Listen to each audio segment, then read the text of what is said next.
Bueno, hermano, buenas noches. Ya oramos por esta primera sesión de esta miniserie o un grupo de enseñanzas que hemos titulado Viviendo en un mundo de impureza sexual.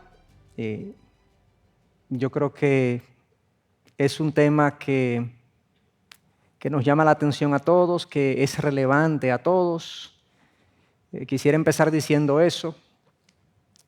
Ninguno de los que estamos aquí estamos ajenos a esta realidad. Hombre o mujer, casado o soltero, mayor o joven, profesional o sin educación, cristiano o no, todos estamos expuestos, estamos sujetos a impulsos de índole sexual que pueden conducirnos a una vida de pecado, a una vida de ofensa a Dios, a una vida que nos afecte a nosotros y que afecte a los que están a nuestro alrededor. Por lo tanto, ubiquémonos todos y no pensemos que esto se trata de un tercero, sino de qué manera yo puedo ver esto con ojos de sabiduría, con criterio, y puedo apropiarme de las verdades que nosotros vamos a compartir.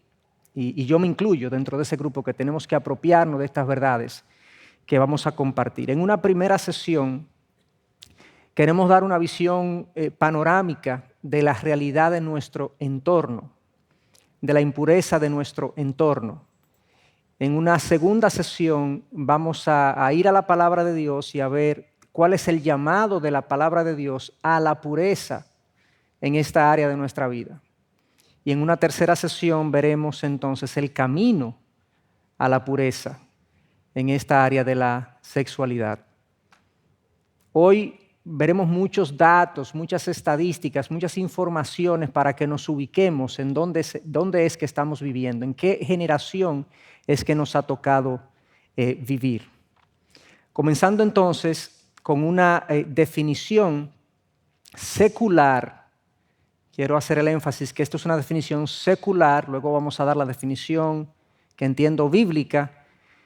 La inmoralidad sexual lo define el diccionario como el mal atribuido a los actos sexuales que violan las convenciones sociales. Yo creo que para todos es evidente que esta definición tiene un problemita, y es que es el mal atribuido, yo creo que eso está bien, la inmoralidad sexual es un mal atribuido a los actos sexuales, pero el problema está en esta definición, es que viola las convenciones sociales. Y lo que pasa es que si vives en una sociedad que ha ido perdiendo los valores, entonces en esa misma medida esta definición va a ir cambiando lo que se considera malo, lo que no se considera malo. Por lo tanto, esto es una definición que está en el diccionario secular, pero que es absolutamente subjetivo o subjetiva. ¿Qué pasaría si vamos a una sociedad donde se entiende que los niños pueden tener intimidad? Pero esa es la convención social de esa sociedad y podría ser entonces aceptable, pero ese no es el estándar de la palabra de Dios, evidentemente. Pero quería presentarlo porque esa comprensión y ese entendimiento puede impregnar la mente y el entendimiento de mucha gente y pensar que lo que es bueno aquí quizás no es bueno allí, y eso depende. La moralidad sexual va a depender para mucha gente de cómo se juzgue, sería subjetivo. No obstante, si nos vamos a la palabra, podemos hacer uso de muchos pasajes, pero este es uno que yo quería traer, Hebreos 13:14, donde el autor de Hebreos dice: honren el matrimonio y los casados manténganse fieles el uno al otro. Con toda seguridad, Dios juzgará a los que cometen inmoralidades sexuales y a los que cometen adulterio. Él comienza con un mandato de que el matrimonio debería estar en una alta estima en nuestras mentes y nuestros corazones. O sea, y esto obviamente se le escribe a cristianos, que el matrimonio sea considerado como una institución noble, alta, significativa, de peso. Y por eso exhorta entonces, como la institución del matrimonio es considerada de esa manera, entonces les exhorta a los casados que se mantengan fieles el uno al otro. Y luego dice que con toda seguridad Dios juzgará y habla de inmoralidades sexuales y los que cometen el adulterio o que cometen adulterio. El adulterio es una inmoralidad sexual. ¿Por qué entonces el autor lo separa como inmoralidad sexual por un lado y por otro lado adulterio? Bueno, porque típicamente la Biblia habla de inmoralidades sexuales en general para los que no están casados. Hay un grupo de inmoralidades sexuales y para los casados la inmoralidad sexual básicamente siempre es adulterio. Pero hay múltiples categorías en las que yo puedo ser infiel a mi pareja, en las que yo puedo cometer adulterio. De la misma manera, las inmoralidades sexuales que se cometen como soltero, hay un grupo de ellas, y como casado hay un grupo de ellas. Pero siempre que yo cometo alguna inmoralidad estando casado, siempre es adulterio. Entonces, por eso, en este pasaje, el autor de Hebreos dice que Dios juzgará las inmoralidades que se cometan fuera del matrimonio y las que se cometan dentro del matrimonio. Es decir, todas las inmoralidades serán tenidas por Dios como un mal, como algo a ser juzgado. De ahí entonces que podemos proponer una definición bíblica de la inmoralidad sexual como cualquier actividad sexual que ocurra fuera del matrimonio entre un hombre y una mujer biológicos. Tomando eso como principio que acabamos de ver en Hebreos 13:4, que toda inmoralidad sexual Dios la juzgará y los adúlteros Dios los juzgará, todo lo que se comete fuera del matrimonio, como soltero o como casado, es considerado inmoral. Entonces podemos definir la inmoralidad sexual de esta manera. Como ya les dije, cualquier actividad sexual que ocurra fuera del matrimonio entre un hombre y una mujer biológicos. En otras palabras, la única actividad íntima aceptable para Dios es la intimidad que ocurre entre un hombre y una mujer casados. Toda actividad íntima, toda actividad sexual que ocurre fuera del contexto del matrimonio, bíblicamente hablando, es inmoralidad. Es algo a juzgar por Dios. Cuando uno lo ve así, uno quizás dice dentro, bueno, wow, tan amplio. Sí, así de amplio es. Y hay múltiples implicaciones de eso. De hecho, yo puse varios pasajes, no lo vamos a buscar, pero puse varios pasajes, porque la inmoralidad no queremos limitarla a lo que mencionamos hace un momento en la oración, a la pornografía. No, la inmoralidad va más allá. La inmoralidad sexual va más allá de la pornografía. Está el adulterio, está la homosexualidad en cualquiera de sus formas, está la autogratificación y hay una multiplicidad de cosas, el incesto, hay incluso prácticas de bestialidad que se producen y pudiera dar más detalles. Obviamente no es el objetivo entrar en detalles, pero la inmoralidad sexual abarca muchas categorías. Todo lo que ocurre como actividad sexual fuera del matrimonio entre un hombre y una mujer biológicos es considerado bíblicamente inmoralidad. El hombre, decía C.S. Lewis, no inventó el sexo o la intimidad, sino que lo pervirtió. Y yo quise poner esa nota o esa cita aquí para alejarnos del concepto de que Dios está en contra de la intimidad. Y me voy a referir al sexo como intimidad, como una manera de usar un término más eufemístico, pero lo entendemos así, la intimidad es la sexualidad. Dios no está en contra de la intimidad, Dios está a favor de la intimidad. Las normas de Dios para la intimidad es para proteger la intimidad, no para prevenir que ocurra. Claro, para protegerla en el contexto del matrimonio. Desde que una persona se aleja de los mandatos bíblicos de la intimidad, si está casado, su intimidad válida y legítima con su pareja sufre. Y si no está casado, cuando se case, sufrirá. No hay manera de que yo pueda tener una vida de inmoralidad sexual y al mismo tiempo tener una vida sexualmente satisfactoria con la pareja que Dios me ha concedido. Se comienza a dañar el asunto. Entonces Dios no está en contra de la intimidad, Dios está a favor de la intimidad y sus normas es para protegerla y para potenciarla en el contexto adecuado. De ahí la cita de Luis. Nuestra realidad, ¿cuál es? Hagamos un recorrido por nuestra realidad, la generación que nos ha tocado vivir. La inmoralidad sexual no es algo de ahora. Nosotros sabemos que no es de ahora porque ustedes se van al Viejo Testamento y ya habían múltiples normas y disposiciones de Dios para que el pueblo no cometiera inmoralidades. Jesús habló de la inmoralidad, Pablo habló de la inmoralidad, múltiples apóstoles hablaron de la inmoralidad. Es algo que nos acompaña como seres humanos. Lo que más famoso ha hecho al rey David no es ni siquiera su batalla con Goliat, es su adulterio con Betsabé. De ahí que él es famoso. ¿Cuál es nuestra realidad hoy en día en cuanto a este tema? Bueno, esto es una encuesta, es un estudio que se hizo en el año 2019 en los Estados Unidos. Se hicieron múltiples preguntas, yo voy a presentar solamente algunas.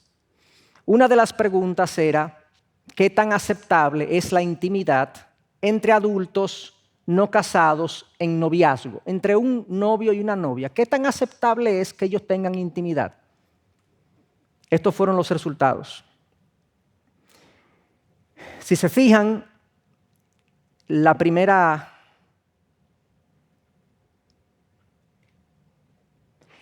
Esto aquí,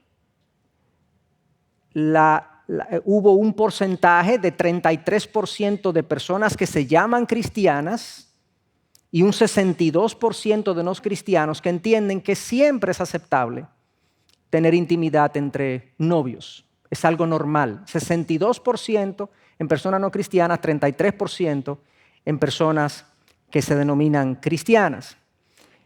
En el segundo caso, algunas veces 24% de cristianos puede darse el caso, es aceptable. Quizás ahí podríamos decir, bueno, si la persona ha estado casada anteriormente, ya tiene esa experiencia, si es adulto independiente, yo no veo nada de malo que tengan intimidad. Hay muchas cosas que uno muchas veces usa para justificar la inmoralidad. Y yo he estado incluso en consejería de personas que me dicen, pero ¿cuál es el problema? Porque ya yo estuve casado, yo no veo ningún inconveniente, yo quiero y amo a esta persona, lo estamos haciendo nosotros, o sea, realmente el problema es que transgrede la ley de Dios, transgrede las normas de Dios para proteger la intimidad cuando tú eventualmente te cases. Y si no te casas, entonces tú estás con una persona que no te pertenece. Pero fíjense entonces que si nosotros sumamos esas dos categorías, los cristianos, vean la columna gris, 33 y 24, ustedes suman esas dos categorías y ahí hay un 57% de personas que se llaman cristianos que entienden que tener intimidad entre una pareja de novios es aceptable, o casi siempre o en algunas ocasiones. 57%.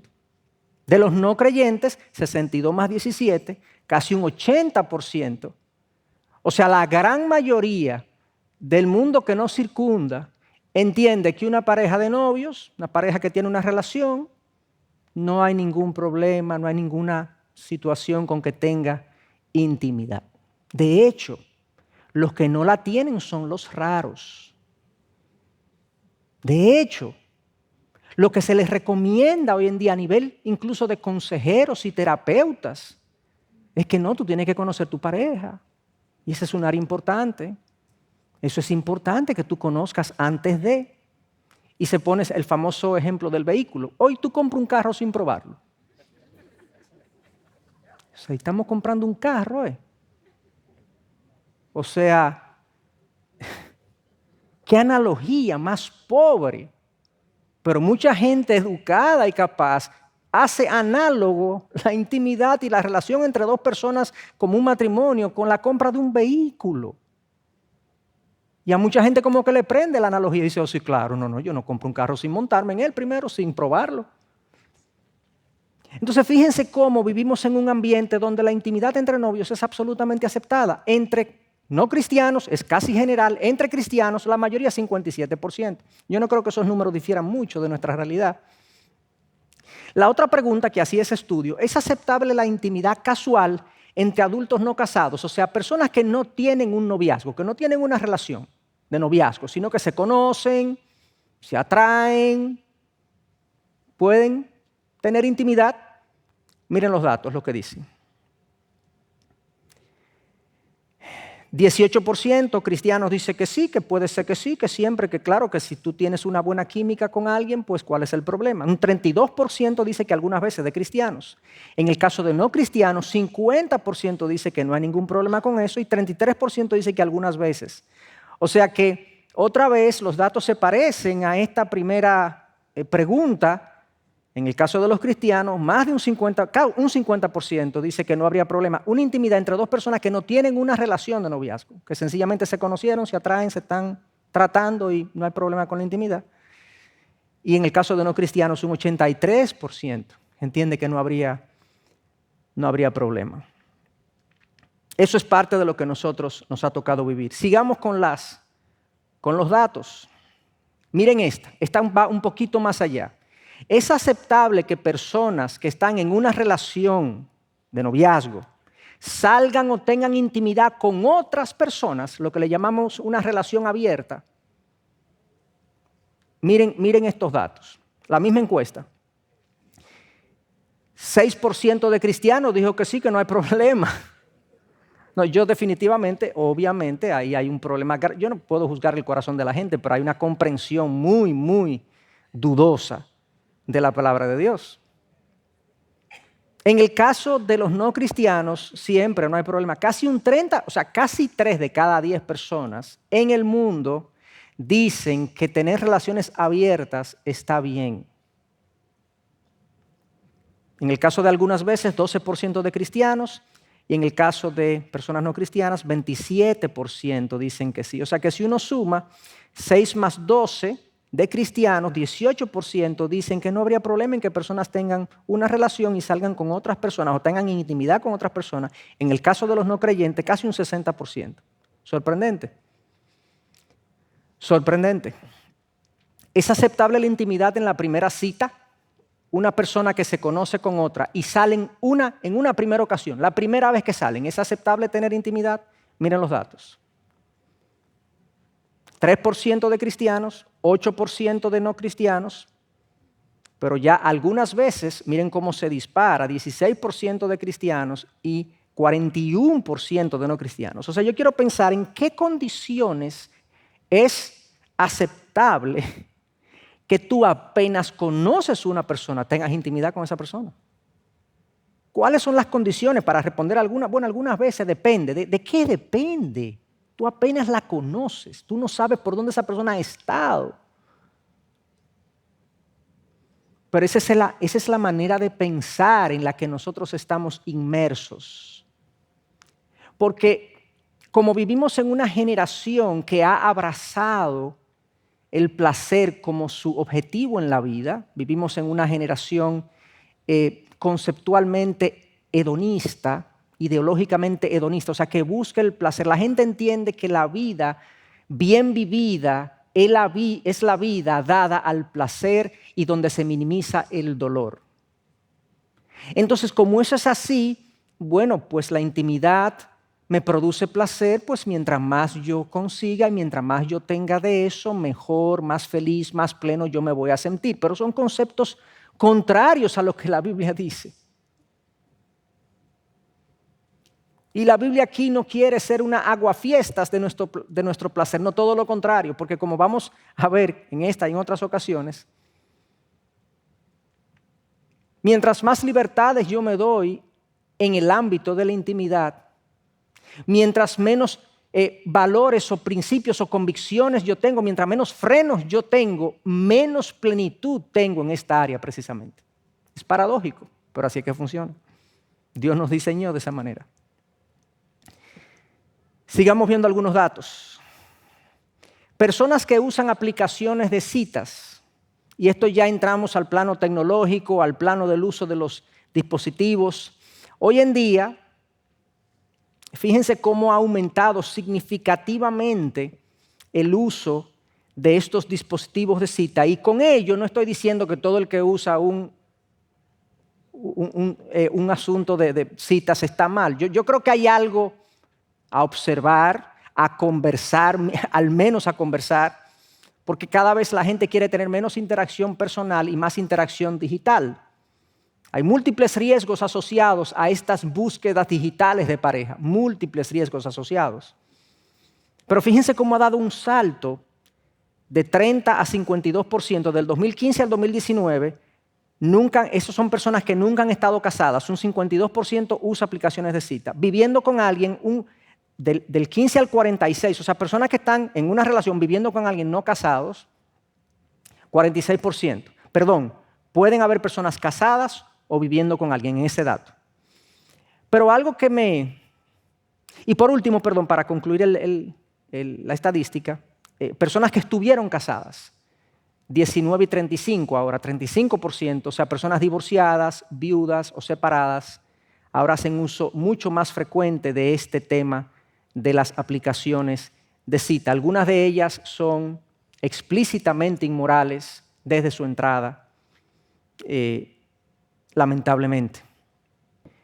Quería traer este dato también, algo sorprendente. Esto es una encuesta un poco antigua, relativamente, hace 10 años, porque vivimos en una sociedad muy rápida, pero todavía sigue siendo un dato válido. La edad a la que una persona inicia su actividad sexual. Esto es una encuesta de casi 20,000 pacientes en Richmond, Virginia, entre los años 2009 y 2011. Duró 2 años el estudio. Fíjense ahí cómo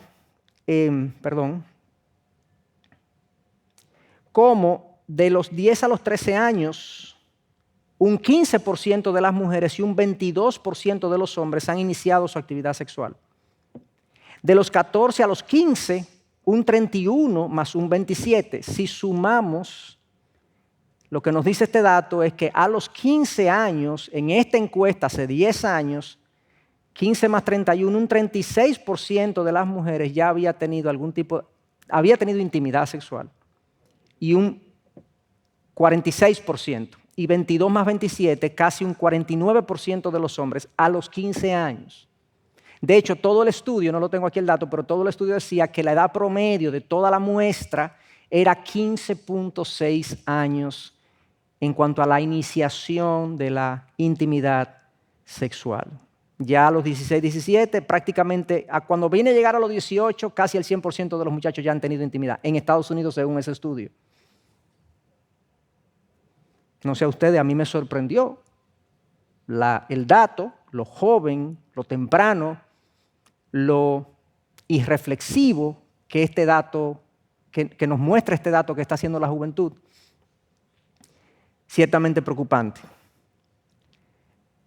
Fíjense también, este es otro dato que ilustra lo que está pasando a nivel de la inmoralidad y la moralidad en la sexualidad de nuestra generación. Este es el porcentaje de americanos que dicen que la homosexualidad debe ser aceptada.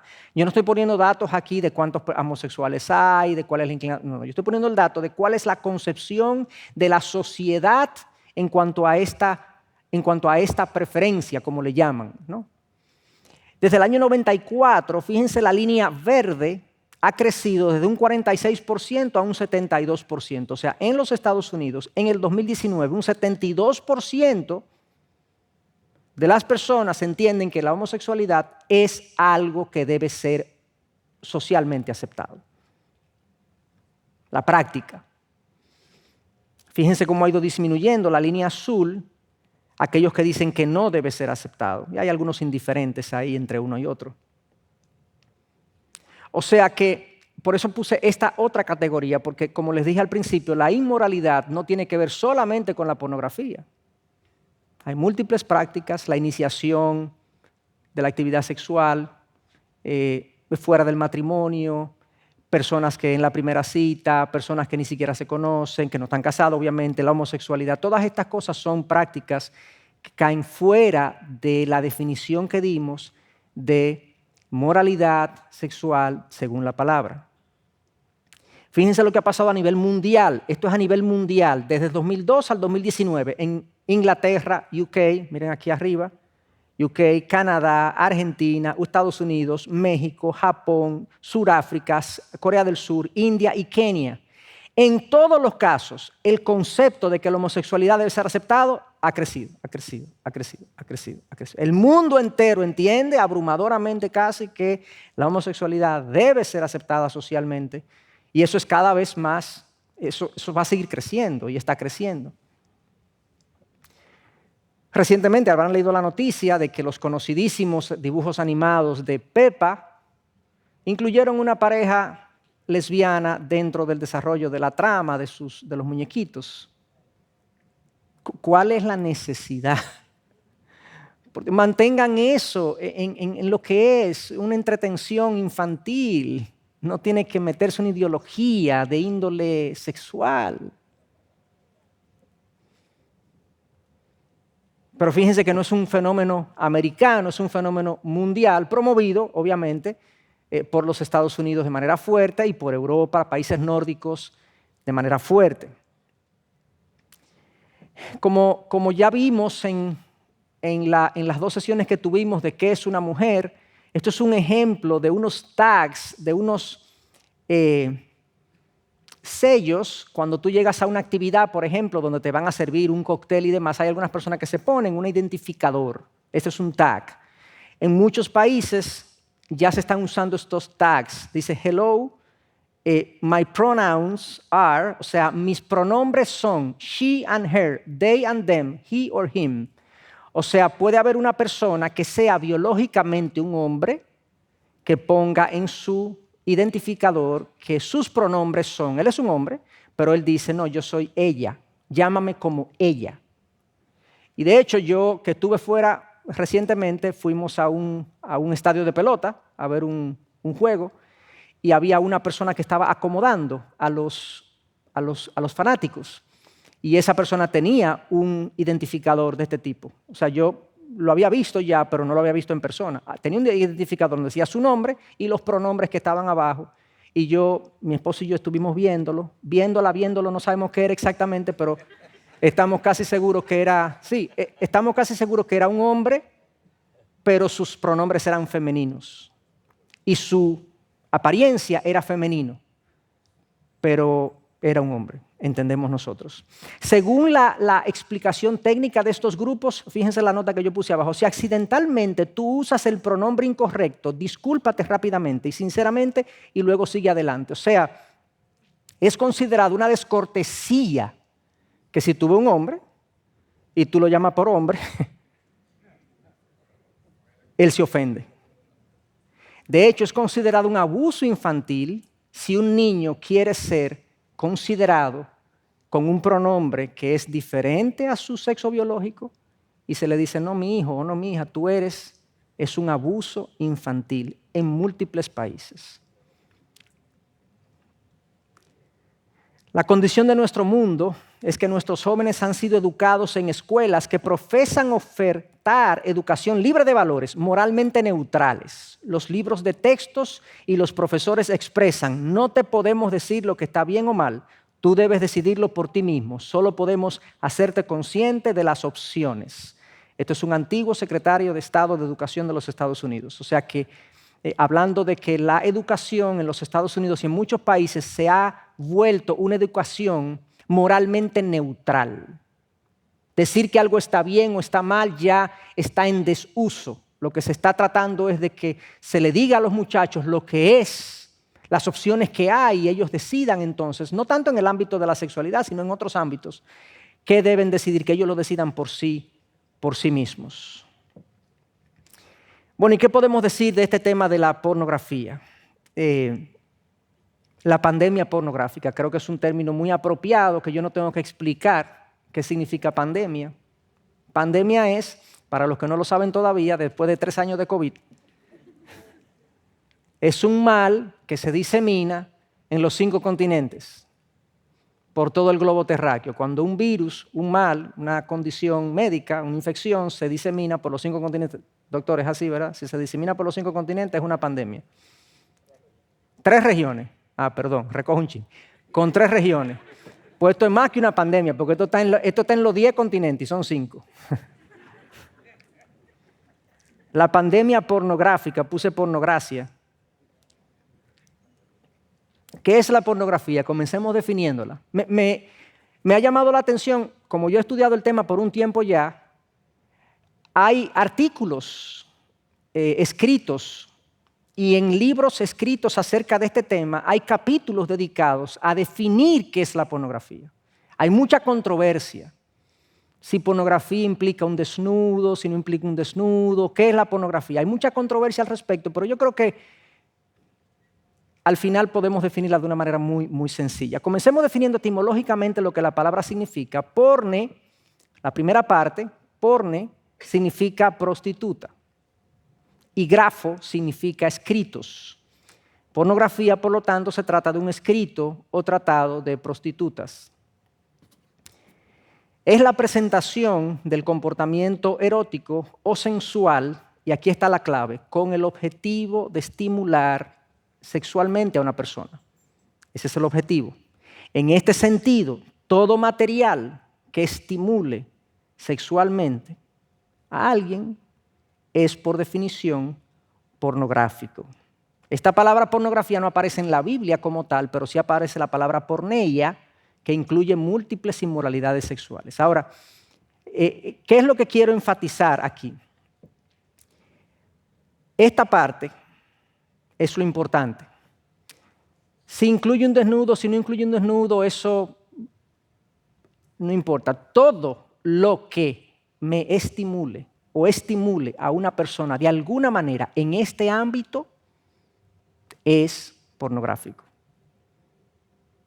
Obviamente, si incluye una desnudez y demás, claro que por definición, aunque una persona diga, no, a mí eso no me estimula, no, pero no es sano que lo veas tampoco. Porque algo que pasa con la pornografía es que la persona que se expone a ella se va desensibilizando. Y las primeras imágenes que vio ya no lo estimulan. Por lo tanto, alguien que está en la práctica de la pornografía puede decir que ver una persona de esta manera, ver un desnudo de esta forma, ya no es un estímulo, por lo tanto no sería pecado para él. Ojo, pero es porque está desensibilizado. Pero todo lo que estimule todo lo que estimule a una persona en el ámbito de su intimidad es por definición pornográfico. Puede ser una persona en traje de baño, puede ser una persona haciendo ejercicio. Yo puedo ir al gimnasio y tener imágenes pornográficas, que de hecho es así.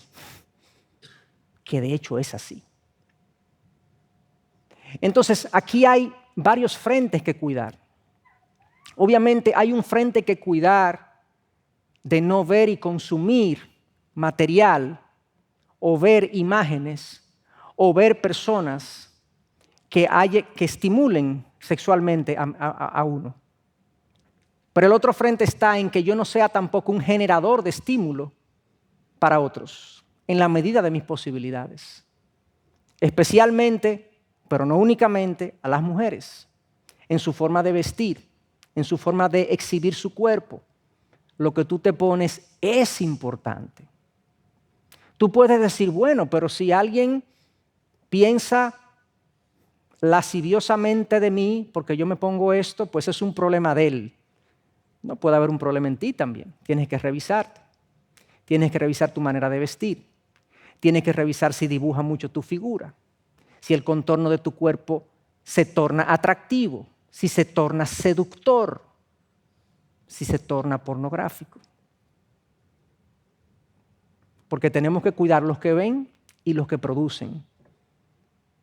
Y por la forma como nosotros estamos alambrados, como dicen los americanos, con la forma como nosotros como funcionamos mentalmente, el hombre está más tentado a consumir pornografía, aunque ya hay cada vez Hay un número creciente de mujeres que lo está haciendo. Ciertamente el hombre es más tentado a consumirla, la mujer es tentada a producirla. Y como vivimos en una sociedad totalmente desensibilizada, sin pudor alguno, sin cuidado alguno en este tema del cuidado del cuerpo y de la intimidad, hoy en día, mujeres respetables se colocan piezas que hace 30 años eran pornográficas. Pero nos hemos ido desensibilizando y no nos percatamos. Siguiendo con este tema de la pornografía, entonces, Mateo 5:28, aunque no está en la Biblia la palabra, pero Jesús dijo, pero yo les digo que todo el que mire a una mujer para codiciarla, ya cometió adulterio con ella en su corazón. ¿Ustedes no ven la pornografía ahí?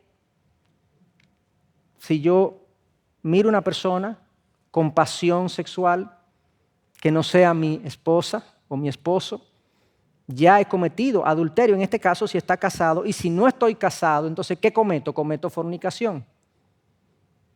Si yo la veo de manera apasionada, entonces también estoy cometiendo una inmoralidad sexual desde el punto de vista bíblico. Yo voy a pasar esto relativamente rápido, algunas realidades de los medios. Estos son datos que algunos de ustedes han visto, pero es bueno recordarlo también. El 85% de las principales películas tienen un contenido sexual. 85%, eso fue en el 2008. 85%, señores. 82% de los programas de televisión tienen contenido sexual. 59%, 60% de los videos musicales. En el 2011 se fue ese estudio, pero si se hace hoy yo creo que es más. 37% de las líricas musicales dicen que tienen contenido sexual. Hoy en día sería mayor. O sea, vivimos en un ambiente digital plagado de sexualidad. Aquí no están las redes sociales. No está el internet, no están las redes sociales. Miren estos datos también. Según este análisis que se hizo de esta página que se llama Pornhub en el 2017, este más reciente, este website recibió 25 billones de visitas anuales, 81 millones de personas diarias visitaron este website, 25 billones de búsquedas anuales, 50,000 por minuto, más de 4 millones de videos subidos. O sea, ellos tienen, ese sitio web tiene 68 años de contenido de pornografía. Cybersecurity, que es una compañía de supervisión y vigilancia del Internet, reporta que $3,000 es consumido por segundo en porno, por segundo. Cada segundo más de 28,000 usuarios están viendo pornografía. 35% de todas las bajadas de Internet están relacionadas al porno. Y cada 39 minutos es producido un nuevo video solo en Estados Unidos con contenido pornográfico. Dicho eso, por eso le llamo pandemia. Yo no he incluido ahí datos de redes sociales, porque honestamente es un mar de datos y seleccionarlo y decir qué es lo más relevante y qué voy a poner. Simplemente yo quiero darle una idea de que salgamos con la sensación de que estamos rodeados, de que estamos inundados con contenido inmoral. Y ahí estamos nosotros nadando, ahí están nuestros hijos nadando, ahí estamos nosotros los pastores nadando, tratando de mantenernos a flote sin que nos ahoguemos en este mar de inmoralidad. Esto es una encuesta también. Barna es un grupo muy respetado en los Estados Unidos de investigación, hace muchísimas investigaciones. En el 2015 hizo un estudio y hay múltiples preguntas. Este es uno, me pareció interesantísimo ver lo que aquí dicen. Miren, estos son categorías, estas que están aquí son categorías de cosas que la gente considera bien o mal. Y comenzaron a preguntarle, bueno, si tú tomas algo que pertenece a alguien más, o sea, si tú te robas algo, el 88% de la gente de 13 a 24 años considera que eso está mal. Tener una relación romántica con alguien que no sea tu esposa, o sea, infidelidad, un 75% considera que está mal.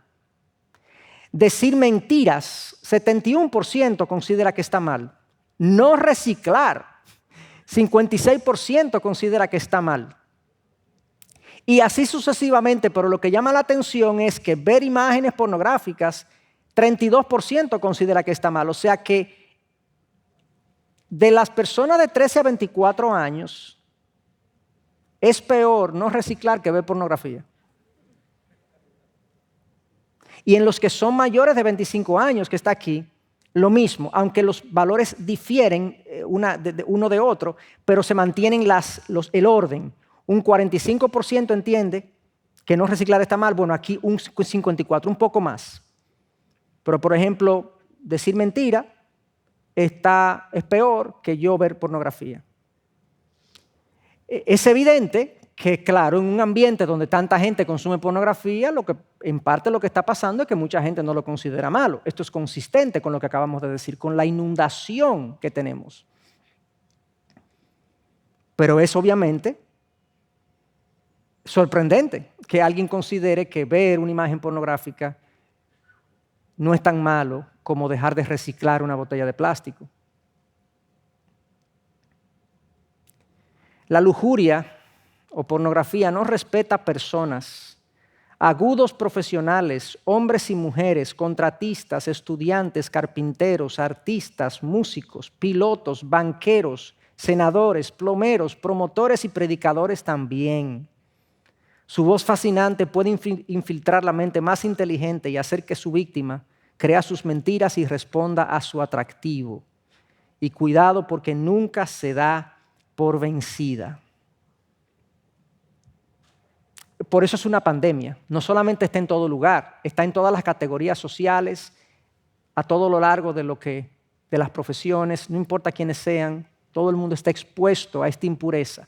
Lo que pasa con la pornografía es que es hasta cierto punto el combustible de muchas otras inmoralidades sexuales.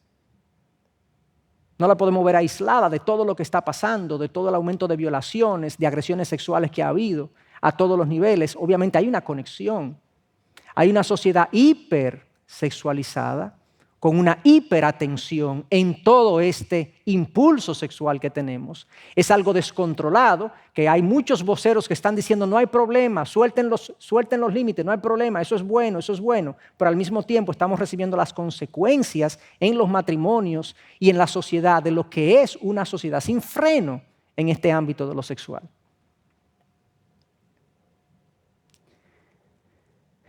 Algo que está pasando también, que es una realidad, es lo siguiente. La digitalidad de la pornografía ha sido llevada al terreno de lo social. Un 62% de los adolescentes y jóvenes dice haber recibido una imagen con desnudez. Señores, 62% de nuestros jóvenes dice haber recibido alguna imagen con desnudez. Cuando uno desglosa quién es que se lo manda, típicamente el 75% de este 72% es novios y novias mandándose desnudos por aparatos digitales, por teléfonos y por iPads y por computadoras. Jovencitos, jovencitas, compartiendo imágenes de sus cuerpos con sus parejas. El 40% dice haber enviado una imagen, el 62% la ha recibido, pero el 40% ha enviado.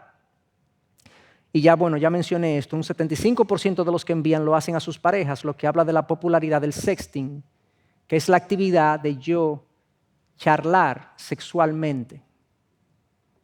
Yo charlo con una persona, converso con una persona por mi celular o por mi dispositivo de una manera sexualmente inmoral, aparentemente inofensiva, porque no estoy en un contacto físico, no estamos presentes, no hay riesgo de violación, no hay riesgo de agresión física o sexual, pero obviamente hay una inmoralidad presente.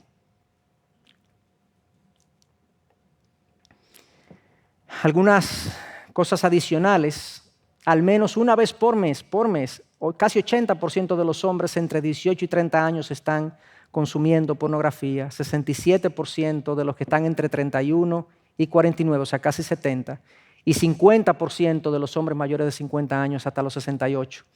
Varias veces por semana, 63% de los 18 a 30, 38% de los 31 a 49 y 25% de los demás de 50 hasta 68. Y sorprendentemente, más del 50% de hombres casados ven pornografía una vez al mes, 70% de no casados. Esto es preocupante, absolutamente preocupante.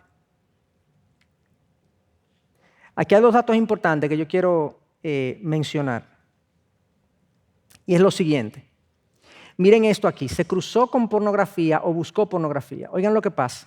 Esas dos columnas, una dice que jóvenes entre 3 y 17 años, el 7% buscó diario pornografía.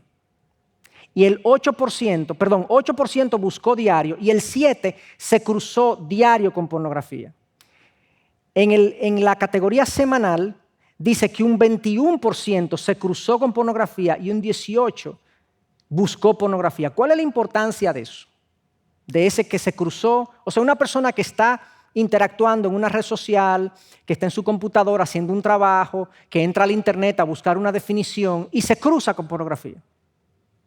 Es que claro, todos los dispositivos tienen lo que le llaman unos cookies y unos gatillos automáticos. Cuando una persona entra y busca algo, le trae en compañía cosas inmorales y cosas que no quiere. Y muchas veces la persona al ver la imagen, queda enganchada y por ahí entonces continúa el consumo de pornografía. Lo que indica que nosotros tenemos que estar supervisando, atentos de lo que nuestros hijos están viendo, el acceso de nuestros hijos a los dispositivos electrónicos, a las pantallas. Tenemos que controlarlos hasta que ellos puedan desarrollar por sí mismos discernimiento, amor por Dios, si es que son creyentes, y puedan entonces poder navegar en este mar de inmoralidad. Fíjense que mi hijo no tiene que estar buscando pornografía para encontrarse con ella. Se va a encontrar con ella si está en el mundo digital. Si yo le doy un celular a los 12, 13 años y no le pongo ninguna restricción. Hay múltiples mecanismos para restringirlo y sabemos que la restricción no es la solución, porque al final el corazón que se quiere desviar va a violar la restricción, pero la restricción es una ayuda mientras llega el discernimiento y mientras llega la fortaleza de carácter. Entonces esto es preocupante, que muchos de ellos no están buscando porno y se encuentran con porno. Fíjense que esta gente dice que el 30% se encontró con pornografía. Los que casi no ven, un 30% dice que se encontró con ella.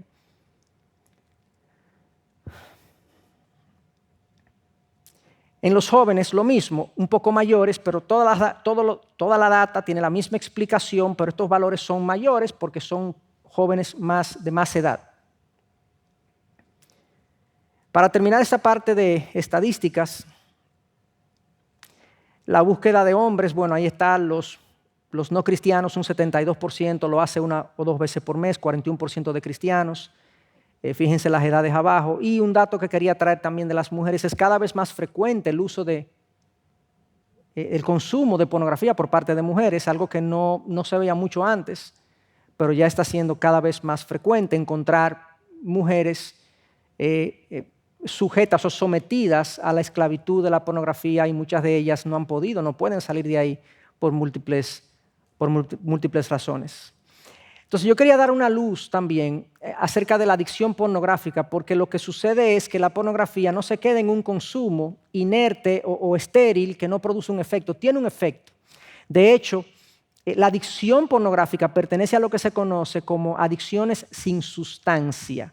En el Manual de Diagnóstico y Estadístico de los Trastornos Mentales, esto es un manual que se usa para documentar, para tipificar todos los trastornos mentales. La adicción a la pornografía es considerada un trastorno del control de impulsos no especificado, que es la incapacidad de la persona para controlar su necesidad de desarrollar un impulso, en este caso el de consumir pornografía.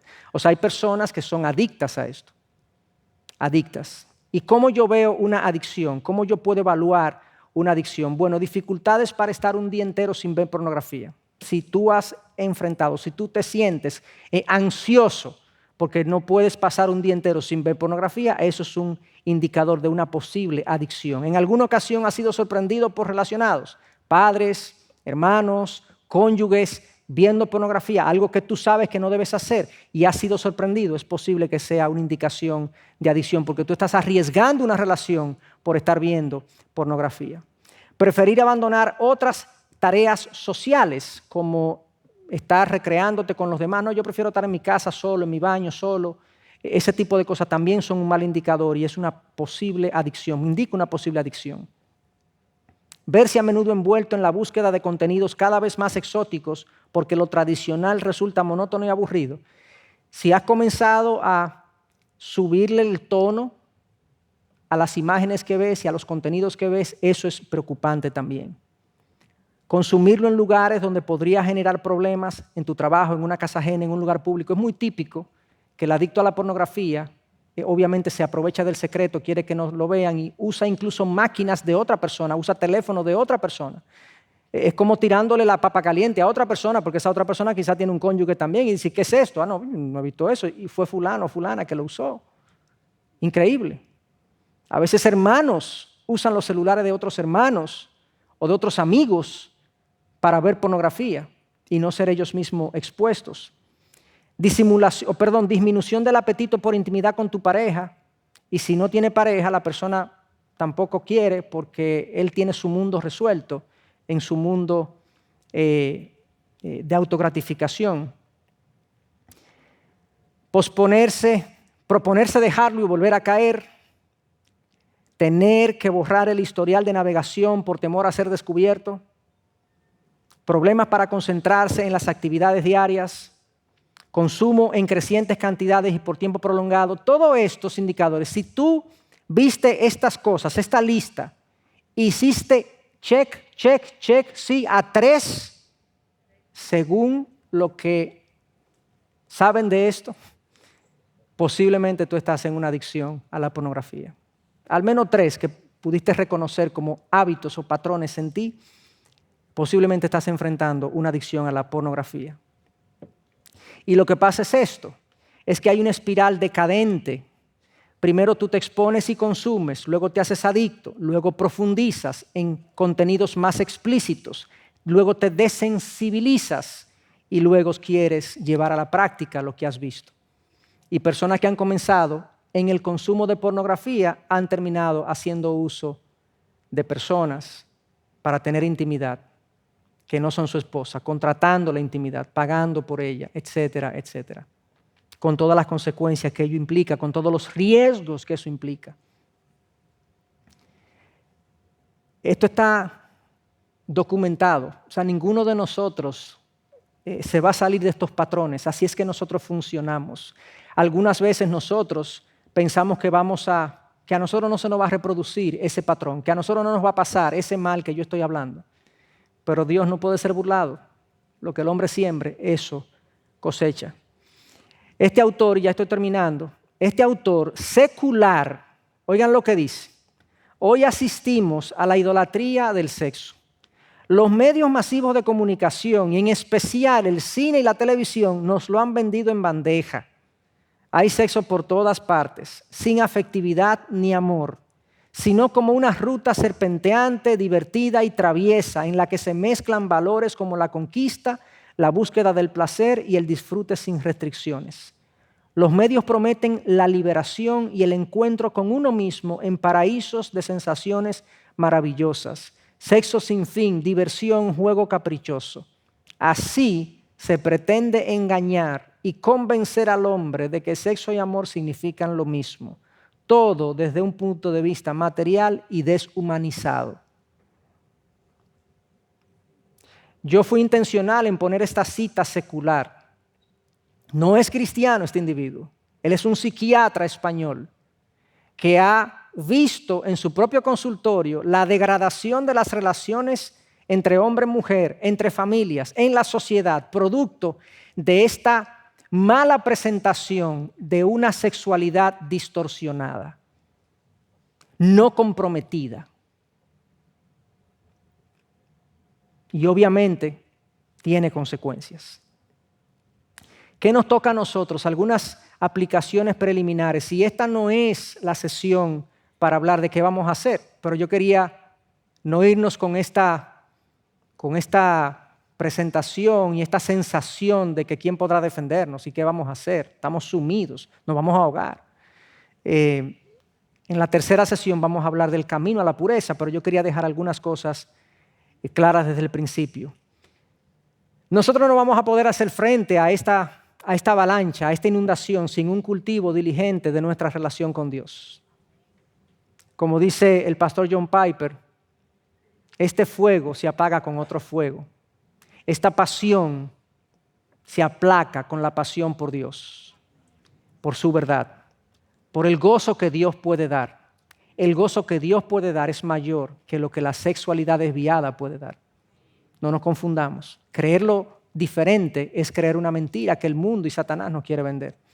Cultivo diligente de mi relación con Dios va a ser el pilar que va a permitir que yo pueda hacerle frente a todo esto que estamos hablando. Número 2, algo muy práctico. Advertir, hermanos, que ninguno está exento. El que crea que esté firme, cuide que no caiga. Ninguno de nosotros estamos exentos, todos estamos expuestos a esta avalancha de inmoralidad y si nosotros no tomamos medidas, nosotros para protegernos, nosotros, no solamente a nuestros hijos, sino nosotros, posiblemente nos deslicemos. Quizá no nos caigamos de la noche a la mañana, pero hay un deslizamiento que va ocurriendo, hay un enfriamiento hacia Dios que va ocurriendo, hay un abrazo del pecado que va ocurriendo poco a poco, hay una insensibilización que va ocurriendo poco a poco y cuando yo vengo a ver, caigo. Advertir que ninguno esté exento. Esto no es un material para los hombres. Esto no es un material para los muchachos. Esto es un material para mí. Y obviamente para todos aquellos sobre los cuales yo tengo responsabilidad. Número 3, discernir a lo que nos expondremos. El Salmo 103 dice, yo no pondré cosa injusta delante de mis ojos. Tenemos que ser más determinados, tener más discernimiento. Y sí, ser más radicales con las cosas que vemos, con las cosas que consumimos, con las cosas que oímos y con las cosas que le permitimos a nuestros hijos que ellos consuman. Tenemos que ser radicales. Un poquito de levadura fermenta toda la masa. Una mosca en el perfume lo daña. Y un poquito de droga te hace adicto. Y un poquito de inmoralidad te desvía. Tenemos que tener discernimiento. Lo que nos ha pasado es que, claro, como vivimos en este mar, en este mundo, nos hemos insensibilizado y ya no filtramos las películas, no filtramos las series, no filtramos los artistas, no filtramos la... No, estamos como si fuera una persona que le han puesto una manguera en la boca. ¿Qué voy a hacer? Cierra la boca. Parecería que es tan fuerte la corriente como que luchar contra ella es como, no vale la pena. Pero vale la pena.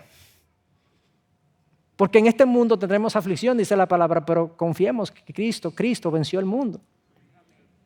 Entonces tenemos que discernir a lo que nos expondremos. Número 4, ser transparentes con nuestros cónyuges y mentores si es que no estamos casados. ¿A qué yo me refiero? La mejor protección que Dios ha puesto al lado de ti es tu cónyuge. Ella tiene que tener, él tiene que tener tus claves de acceso. Ella puede ver tu celular, tu computadora, tus redes sociales. ¿Por qué yo quisiera esconderle a mi esposa lo que yo tengo en el celular? Dice el Proverbio 28 que el impío corre sin que nadie lo persiga. ¿Verdad? No, el celular, porque él piensa, él cree, ahí puede haber algo, porque él sabe que él no se conduce con integridad y con pulcritud y con santidad y demás, entonces él le preocupa que su cónyuge tenga acceso, que su papá tenga acceso. Nuestros hijos tienen que tener supervisión. Nosotros tenemos que chequearle los celulares a nuestros hijos si están bajo nuestra supervisión. Si nosotros pagamos los celulares, si ellos viven bajo nuestro hogar, tienen que estar chequeados por nosotros. O que la privacidad, 13 años, usted está loco. 14, 15, 16, todavía. 17 todavía, 18 todavía. Tú estás aquí, tú vives de mí. Tú vives de mí. ¿Entiendes?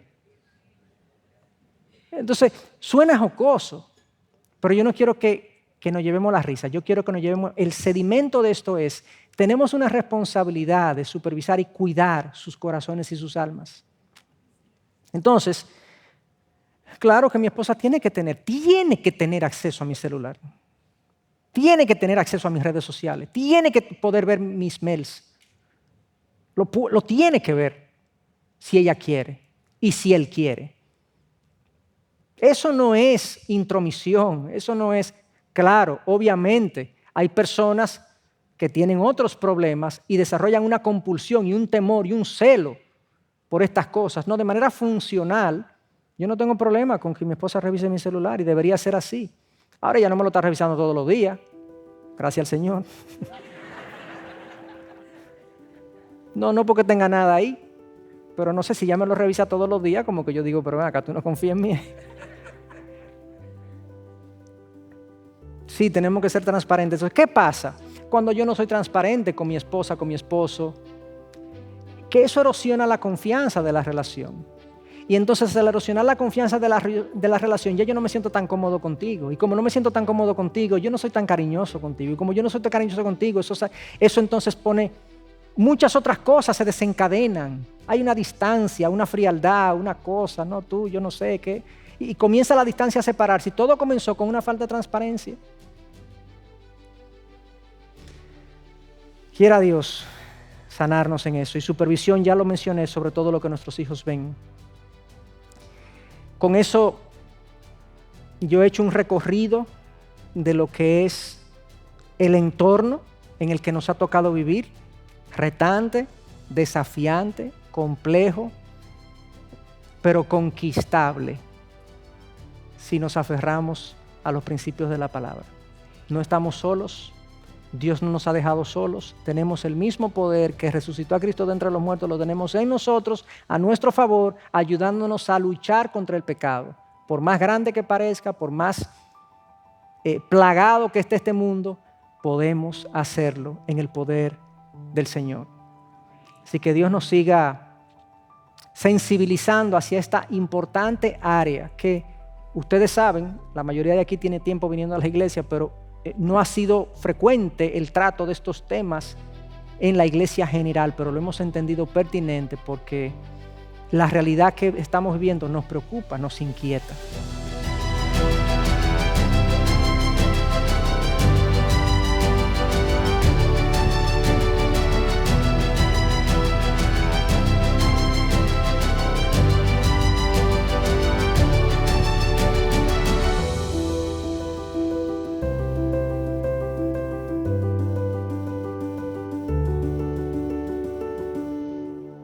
Gracias por acceder a este recurso. Espero que haya sido de gran bendición para tu vida. Te sugiero que te suscribas a este canal de forma que tú puedas recibir notificación la próxima vez que hayamos subido un nuevo recurso que pueda servirte de instrucción y bendición.